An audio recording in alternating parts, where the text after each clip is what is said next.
Summer's here, and you can now get almost anything you need delivered with Uber Eats. What do we mean by almost? You can't get a well-groomed lawn delivered, but you can get chicken parmesan delivered. Sunshine? No. Some wine? Yes. Get almost anything delivered with Uber Eats. Order now. Alcohol in select markets. See app for details. Looking for a wellness benefit your employees will actually use?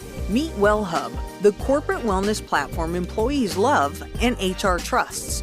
With fitness, mindfulness, nutrition, sleep, and more, WellHub plans make it easy for employees to check in with their well-being, starting at just $11.99 a month. Companies like Unilever, Northwell Health, and Aflac trust WellHub to keep their teams healthy, engaged, and thriving. Visit wellhub.com for a free trial.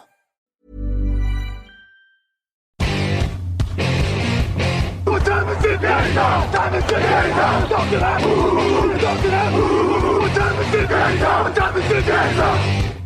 Salut tout le monde, bienvenue dans un nouvel épisode des pastilles de preview Touchdown Actu pour la saison 2025. Je suis Raoul Villeroy, je suis ravi de vous retrouver et comme tous les jours depuis maintenant quelques jours, je suis avec Raphaël Masméjean. Salut Raphaël. Salut Raoul, bonjour à toutes et à tous. Ça va bien, tu es heureux, tu es bien, comment ça va Raphaël? C'est vrai qu'on est là à faire comme si tout allait normalement alors qu'on est à des milliers de kilomètres. Ouais, parce que Et- des milliards, ça fait vraiment beaucoup là. Ouais, tu seras sur une autre planète, ce serait un petit peu bizarre. Non, tu n'es que à l'autre bout de la Terre. Oui. Donc ça va. Eh ben écoute, ça va, on profite du temps et tropical, voilà. Je sais pas comment le dire Alors, d'autre. ça, je vais te rassurer. Je pense que la plupart de nos auditeurs au sud de la Loire sont dans la même situation thermique Oui, que il toi. semblerait, ouais. Ouais. Bon courage à toutes et tous. Hydratez-vous surtout, hein. Restez à l'ombre. Et écoutez, puisque ça peut vous rafraîchir un petit peu, la preview des Chicago Bears, donc cette équipe du Grand Nord et du froid dans l'Illinois. Ces Chicago Bears qui sortent d'une très belle intersaison. On disait hier que les Seahawks avaient eu un été intéressant. Là, honnêtement, on est plutôt sur une réussite, je trouve, au moins sur le papier, Raphaël. Sur le papier, ouais, t'as raison, c'est peut-être la meilleure intersaison de la ligue sur le papier.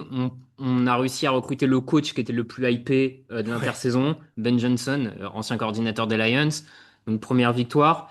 Et ce qui apparaissait, on va y revenir bien très, très rapidement, mais ce qui apparaissait comme l'énorme point faible de Chicago, la ligne offensive, a été totalement revitalisé Ah ouais. de manière spectaculaire. Réussite ou pas, on va en reparler, mais en tout cas, ils ont fait beaucoup de choses et ils ont l'air de l'avoir bien fait. Donc, intersaison réussie sur le papier, je te rejoins. On est d'accord et j'allais te demander alors peut-être juste petit rappel, donc ils avaient fini en 5 victoires 12 défaites. Caleb Williams qui s'était fait casser la gueule par la moitié de la ligue avec 68 sacs subis. Le deuxième à ce petit jeu-là avait été CJ Stroud à 52, donc vous imaginez. On a tapé du poing sur la table du côté du front office. Je profite de parler du front office puisqu'il y a quand même eu un événement disons important dans l'histoire de la franchise puisque l'ex-propriétaire Virginia Alas McCaskey est décédé. C'est un événement qui est souvent important malgré tout dans les franchises et même si c'est des gens qui sont loin du terrain, ça représente quand même une partie de l'histoire de la NFL hein, quand même. Donc voilà, c'est aussi peut-être une saison qui peut être un petit peu symbolique pour les Bears. Il faut peut-être garder ça en tête. Et donc le premier effectivement recrutement de choix, c'est tu l'as dit Ben Johnson, auréolé de son succès à Détroit, le rival en plus. Euh, on a dit c'est peut-être la meilleure intersaison des 32 équipes en NFL. Est-ce que ça c'est pas le plus gros recrutement de l'été déjà alors qu'on parle pas d'un joueur Raphaël? Oui, ça pourrait bien être le plus gros recrutement de l'été. C'est vrai que Ben Johnson, depuis 3 ans aux Lions, ne cessait de faire grimper sa cote en flèche avec une attaque créative, spectaculaire, qui a permis de totalement remettre, alors c'est pas la seule cause, mais qui a permis quand même globalement de remettre les Lions de passer d'une franchise qui était une des risées de la ligue à une équipe que pas grand monde ne veut jouer ces Ah derniers non. temps, avec une attaque de feu, des joueurs de talent, enfin voilà. Donc c'est vrai qu'il est considéré comme un peu le cerveau derrière tout ça offensivement. Et du coup, bah, le fait qu'un rival de division arrive à arracher En ce plus. cerveau pour tenter de faire progresser son quarterback qui entre en deuxième année, oui, sur le papier, encore une fois, ça match toutes les cases de je me mets en position de réussir. On l'a dit, donc la priorité, c'était effectivement de protéger Caleb Williams, le quarterback qui a eu une première saison compliquée, qui n'a pas forcément justifié son statut de premier choix de la draft. Pas de problème pour les Bears, qu'on dépensait pas loin de 100 millions de dollars sur la ligne offensive.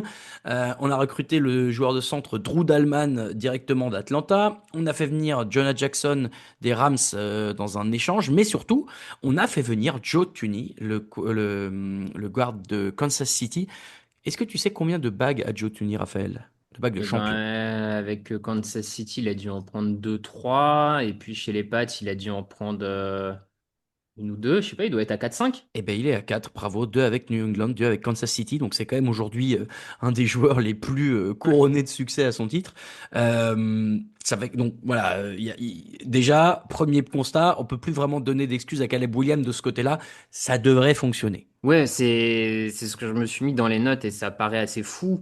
C'est que cette ligne offensive, en fait, elle est. Alors, ok, on l'a pas vu jouer, blabla, la synergie, peut-être que ça va pas le faire, machin, bon, on verra. Mais pour moi, cette ligne offensive est un point fort de l'équipe. Oui. On est passé en quelques mois de ce qui était un point faible à un point fort. Il y a même pas la phase de transition, genre amélioration, ni bon ni mauvais. Non, non, pour moi, c'est directement un point fort, cette ligne offensive. J'ai pas mentionné, pardon, il y a la draft au deuxième tour d'un autre lineman, Odi Trapilo, qui peut peut-être aussi avoir un impact immédiat. Donc, il y a en plus Ouais. un potentiel, quoi. Non, non, mais il y a du potentiel. Pour moi, avec Braxton Jones et Darnell Wright, t'as une très bonne paire de tackles dans la ligue.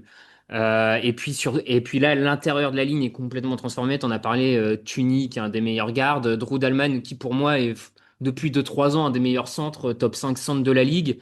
Et allez, t'as Jonah Jackson en garde droit, un peu en dessous, mais qui, quand il est en santé, est quand même un joueur correct en NFL. Enfin, je veux dire, si, c'est quand même, voilà, c'est un bon joueur. Ouais, pour moi, c'est une ligne offensive qui se place directement et qui passe de peut-être 32e de la ligue à top 5, top 10, Ouais, ce qui est ouais, assez top ouf, 5, ça me choque pas. ce qui est complètement incroyable en quelques mois. Donc oui, pour moi, ça va être déjà un point fort et ça va permettre à Ben Johnson de bâtir tout son système offensif autour des certitudes sur la ligne offensive. Alors, les, Ouais, les, les certitudes offensives, on a même utilisé. Et donc, j'ai dit aux Trapilo à la draft, il y a deux skill players qu'on a sélectionnés rapidement du côté de Chicago aussi, puisqu'on a drafté. Alors, au premier tour, on a drafté un tight end, en l'occurrence Colston Loveland. C'est assez original, je sais pas, mais c'est peu récurrent. On a drafté Luther Burden the Third, comme aiment bien les Américains, le receveur également au deuxième tour. Eux aussi peuvent s'intégrer dans une équipe offensive qui manque pas non plus de talent, Raphaël, aujourd'hui. ah non, non, non, au niveau des skill players, alors peut-être précisons aérien. Oui. Oui. euh, oui, on a une escouade de cibles très très intéressante et qui pareil est pour moi un point fort. DJ Moore est un receveur numéro un. Rome Odunze a été sélectionné l'an dernier à la draft, ça va être sa deuxième année. Il a montré pas mal de choses intéressantes, il peut progresser. La doublette de Tyden, Colkmet, Colston, Loveland s'annonce assez prometteur. Ben Johnson aimait bien utiliser des schémas de tight end Ouais, du ouais, côté de ouais. Détroit. Bah là, je pense qu'il va pouvoir le refaire sans problème et ça va fonctionner.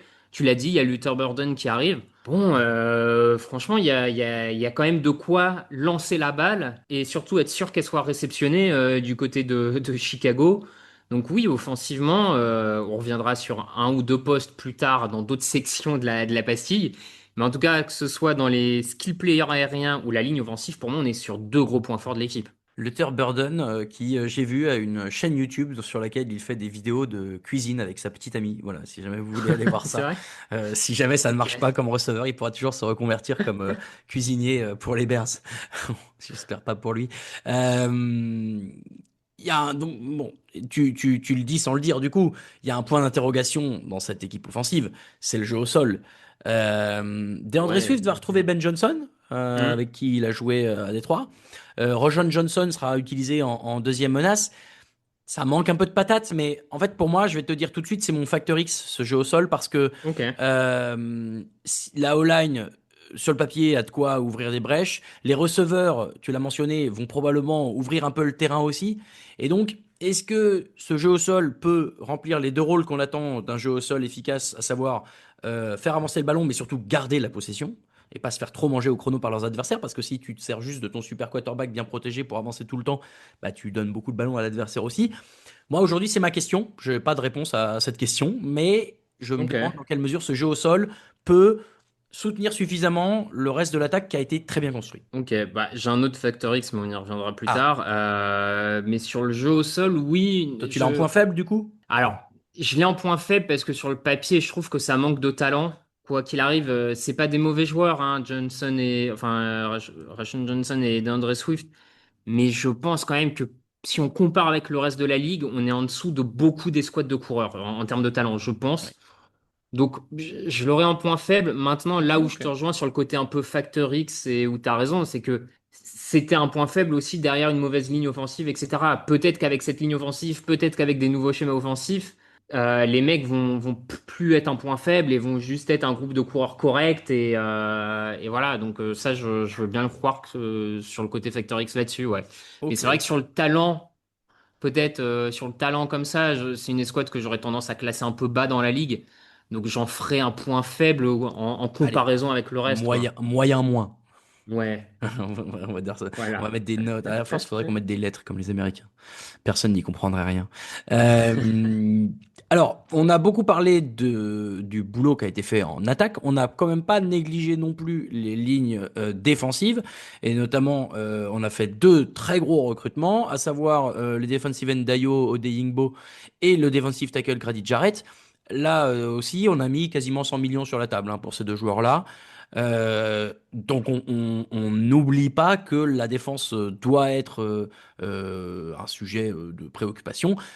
Mais en fait, c'est un peu le seul point sur lequel on a bossé parce que le reste, ça n'a pas trop bougé. Et finalement, c'est peut-être une bonne chose, Raphaël. Oui, oui, oui, c'est une bonne chose, mais parce qu'il y avait quand même déjà des qualités hein, dans cette défense, donc il n'y avait pas besoin de tout révolutionner pour le coup. Je pense notamment au backfield défensif avec Jaquan Brisker, Kevin Byard en paire de safety, Tyreek Stevenson et Jalen Johnson, Kyle Gordon en cornerback. Enfin, pour moi, c'est vraiment un groupe avec des vétérans, avec des jeunes, du talent. Enfin, donc pour moi, c'était une escouade vraiment à ne pas toucher. Ils l'ont bien fait. Donc effectivement, ils ont renforcé un peu cette ligne défensive et l'intérieur de la ligne défensive qui semblait en difficulté l'an dernier. Je trouve pas que ce soit les plus grandes signatures de l'année non plus, Un peu mais cher, peut-être. Oh, remarque. ouais, ouais, un peu cher tout ça, mais ça reste pour moi en fait, c'est une défense qui est suffisamment solide pour que ces signatures-là, si elles au pire, n'apportent pas grand-chose, mais elles feront pas de mal non plus. Donc on va avoir une défense de Chicago qui peut continuer à progresser et qui va être intéressante, qui va être clairement intéressante à suivre. Euh, donc bon, Plutôt comment rassuré. dire? Alors, juste, Ouais, plutôt Jacques, rassuré, surtout, pardon, vas-y. que Denis Allen est le nouveau coordinateur défensif de cette défense. Eh oui, notre Alors meilleur il a ami eu, dans le podcast de preview avec Victor. Souvenez-vous-en, si vous n'écoutiez pas l'an dernier, on a dit beaucoup de choses sur Denis Allen, pas alors uniquement ouais, positives. En head coach. autant, oui, voilà, c'est ça, c'est pas franchement un très bon head coach. Autant il a eu des belles saisons en tant que coordinateur défensif avec des défenses qui faisaient des belles choses. Donc là, il revient dans ce rôle-là, il amène de l'expérience. Avec le matos qu'il a, je pense que la défense de Chicago peut être une belle défense, ouais. Oui, oui, je suis d'accord avec toi. Tu mentionnes Jaquan Brisker sur les lignes arrière. Alors, il revient d'une blessure. Hein. Il a quand même manqué une grosse partie de l'année dernière puisque c'était sa troisième commotion déjà. Donc, il faut qu'il fasse gaffe à ça. Mhm. C'est vrai. Mais sinon, globalement, oui, tu as raison. C'est une équipe qui est dans la continuité. Et avec l'expérience qu'apporte Denis Allen et le matos que du coup il va avoir, effectivement, je suis quand même assez rassuré par cette équipe-là. Et c'est vrai que maintenant, du coup, bah, quand on en fait le tour, on a quand même une équipe qui est beaucoup plus solide que ce qu'on a pu avoir. Alors effectivement, il y a ce point faible du côté des coureurs. Est-ce que toi, tu vois un autre point faible ou surtout quel était ton facteur X puisque tu as dit que tu en avais un autre? Eh ben pour moi, toute la question finalement, du coup, comme tu l'as dit, avec un groupe plutôt intéressant, c'est celle du quarterback. Mon facteur C'est X. vrai qu'on l'a un peu Je, esquivé. C'est vrai. je sais que c'est facile, hein, le quarterback, mais je trouve que là, pour le coup, en tout cas dans cette équipe-là, le quarterback est un vrai facteur X. Caleb Williams, donc pour le nommer, qui entre en deuxième année, qui a eu une première saison compliquée, décevante. Alors pas toujours de sa faute, parce que ligne offensive en catastrophique. Mais il ne l'aidait pas non plus, hein, avec des fois la tendance à beaucoup trop Oui. garder la balle, à vouloir jouer le super-héros, et bah non, ça ne marche pas, plutôt que de se débarrasser rapidement du ballon. Donc il avait largement sa part de responsabilité aussi, surtout qu'il était un peu, enfin on a quand même dit un peu à gauche, à droite, que c'était pas non plus le plus grand des bosseurs. Donc ce qui n'aide pas toujours quand t'es un jeune quarterback, Non. quand t'es un jeune quarterback. Donc pour moi, Caleb Williams, c'est vraiment le facteur X de cette saison parce qu'il y a le matos autour, il y a ce qui semble être le coach, à quel point lui est capable de progresser, à quel point lui est capable de passer un palier, améliorer les gens qui y a autour et de pas juste améliorer parce qu'il y a autour de lui. Pour moi, c'est la grande incertitude et pour le coup, je ne sais pas. Franchement, c'est un facteur X, je ne sais pas de quel côté il va tomber. Parce que je sais pas s'il a ce qu'il faut totalement. Sa première saison m'a pas extrêmement convaincu, mais je reconnais que c'est que sa première saison. Pour les amateurs de chiffres, l'an dernier, Caleb Williams, c'est 351 passes complétées pour 562 tentés, donc ça fait un pourcentage de 62,5, ce qui n'est pas énorme. 3541 yards, 20 touchdowns, 6 interceptions, c'est pas catastrophique. Non, non, Maintenant, non, c'est pas cata. bah, on l'a dit, le jeu au sol n'est pas exceptionnel, donc tu peux pas non plus trop compter dessus. Il faudrait qu'il y ait un peu plus de production offensive, on va dire, du côté de Caleb Williams. Oui, oui, oui, bah, il faut qu'il y ait plus de production offensive. Les premiers échos des camps d'entraînement, tout ça, disaient que ça se passait moyennement dans les nouveaux schémas. Bon, ça ne reste que de l'entraînement, donc n'accordons peut-être pas trop d'importance à ça. Il sera jugé par le terrain et seulement par le terrain. J'attends de voir, mais pour moi, ça fait partie de ces équipes où le quarterback et son potentiel progrès ont vraiment un impact important sur le bilan final et sur à quel point tu es une équipe qui peut passer d'un bilan mauvais à beaucoup mieux parce que ton quarterback a progressé. Ça reste, malgré toutes les belles choses faites cette intersaison par les Bears, pour moi, ça reste l'élément facteur X le plus important. Bah, je suis assez d'accord. Qu'est-ce que ça va donner au global, cette équipe, si on doit oser un petit pronostic? Côté calendrier, ça croise la NFC Est et la FC Nord. C'est pas forcément le plus simple. On a les Riders et les Saints qui sont les matchs bonus, qui sont pas les plus compliqués, mais voilà, il y a déjà tout le reste de la division NFC Nord qui est très relevé. Euh, on a dit beaucoup de bien de cette équipe. Il y a beaucoup de talent partout. J'adore parce que quand on commence la phrase comme ça, tout le monde sait très bien ce qui va se passer à la fin. Il y a beaucoup de talent partout. Il y a un coaching staff dont on attend beaucoup également. Pour autant, je ne suis pas certain que ça explose cette année. Ça fera mieux que l'an prochain, ça c'est indéniable. Je rappelle qu'ils étaient à 5-12. Et moi, je pense que un 8-9, voire un 9-8, serait déjà une belle progression et un beau signe qu'il peut se passer quelque chose avec cette équipe par la suite. Qu'en penses-tu, Raphaël? Je suis d'accord. Ouf. Je me suis noté la même chose. Je les ai mis à 7-8 victoires. En mettant entre parenthèses, c'est mieux que 5. Et clairement, c'est Oui, mieux ah que 5. bah oui, oui, oui. Mais comme toi, j'ai peur que sur la première année, ce soit un poil trop juste pour aller au-delà. Ouais. Sauf si Ben Johnson est vraiment un giga Ah génie bah là. et qu'il fait de Caleb Williams un top 5 quarterback. J'en sais rien. Et bon, bah là, ok, tu peux aller encore plus loin. Mais je suis pas sûr que ce soit le cas tout de suite. Donc, je suis parti sur 7-8 victoires. Ouais.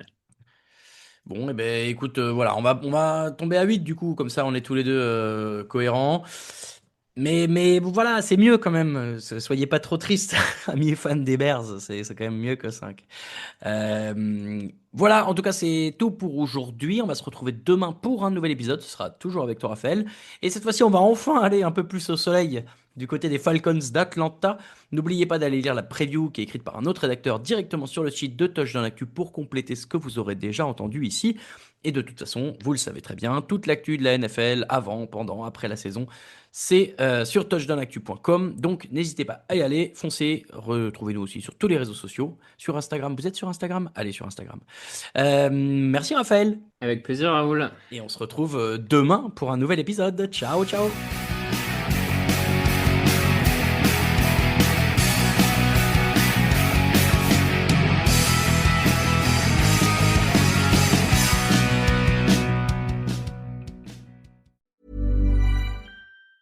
Summer's here, and you can now get almost anything you need delivered with Uber Eats. What do we mean by almost? You can't get a well-groomed lawn delivered, but you can get chicken parmesan delivered. Sunshine? No. Some wine? Yes. Get almost anything delivered with Uber Eats. Order now. Alcohol in select markets. See app for details. Looking for a wellness benefit your employees will actually use? Meet WellHub, the corporate wellness platform employees love and HR trusts. With fitness, mindfulness, nutrition, sleep, and more, WellHub plans make it easy for employees to check in with their well-being, starting at just $11.99 a month. Companies like Unilever, Northwell Health, and Aflac trust WellHub to keep their teams healthy, engaged, and thriving.